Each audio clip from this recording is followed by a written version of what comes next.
You guys probably think I'm trolling, but I'm serious as a heart attack. This down here is my EDC. Now, this up here is a scaled down version of my EDC, and we're going to go into that in a second. This is a backpack that I sometimes leave the house with, depending on the circumstances. My keys, which are, you know, I have them sort of color-coded. I kind of lost track of the color coding and stuff like that. You know, all the different vehicles and e-bikes and sheds and fences that I need access to. This is a lot of keys. But, you know, I have a lot of property. So, you know, I need a lot of keys. And I don't use the key ring. I actually just use some paracord instead of a key ring. So that way it's not painfully awkward to put in a pocket. I have this paracord bracelet. There's a ferro rod inside of the paracord bracelet. And so that gives me fire starting capabilities. So that's why I always have this. And if I don't have this, I'll have like a lighter. But I don't really leave the house without fire starting capability of some sort. I don't really want to go into everything in my wallet. What if we just don't? My business cards of all kind, my money, just, you know, you got to see what's in my wallet. Let's not show you what's in my wallet. That's fine. My Thor's hammer. Absolutely. Self-explanatory. My phone. Cheap, budget, nonsense Solero. Gets the job done. It's been just fine. I used to have a Samsung Galaxy, and this thing does everything the Samsung Galaxy that I used to own does for 10% of the price. So that's pretty cool. Now we go over here. This is the pants I was wearing today.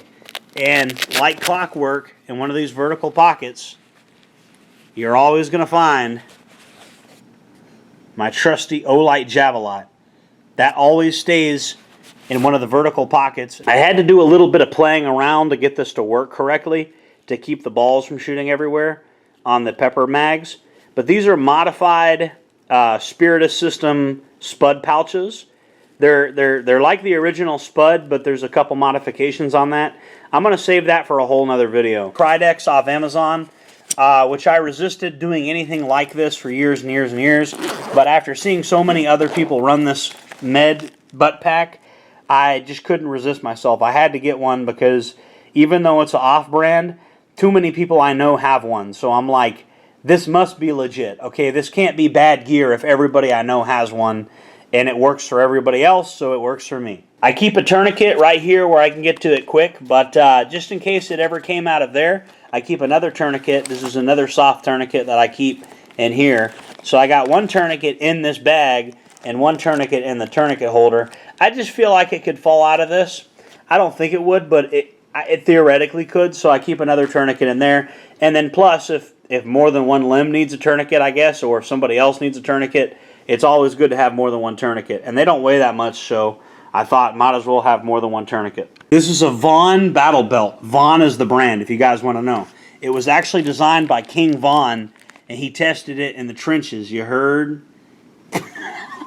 Can't believe I just said that. We're going to edit that out. On my battle belt, I keep one of the Saber Pepper projectile launchers. I got two more over there. I'm going to go into why in a second. On my battle belt, I also rock the SE5, which is a pretty big knife to keep on your belt, but I like it, and it's just way too useful to not have on my belt. This goes everywhere I go. Anyway, so yeah, this is like actually like legit what I wear on a regular basis, okay? Like actually for real. Now, sometimes I'll go into the city and I want to draw a little bit less attention, okay? And in those situations, I'll have this, and I might carry one of them openly, but without the whole battle belt. I got another video where I went into that, and they are all set up the same.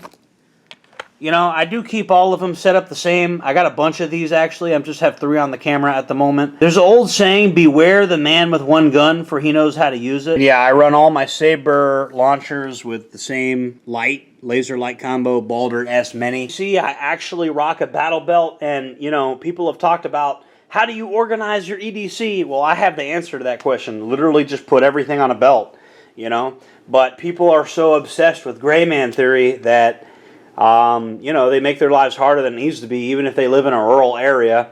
The thing is, somebody sees you wearing something like this, they're going to assume that you're some type of military or law enforcement anyway. People are just going to kind of assume that, or at the bare minimum, they're going to assume you're a person that they shouldn't mess with. So it's yeah, I've been wearing this openly in public, and it hasn't ruined my life at all. My life's been fine. So you know, the people that are like, you need to be a gray man. You could do that, you know, it's your life. If you want to be a gray man, you can be a gray man. You know, if that's you, then, you know, you do you, by all means, bro. I just, I don't let other people tell me what I'm allowed to wear. So, anyways, this is my EDC. If you like this video, make sure to like, comment, subscribe, hit the bell icon, all that stuff.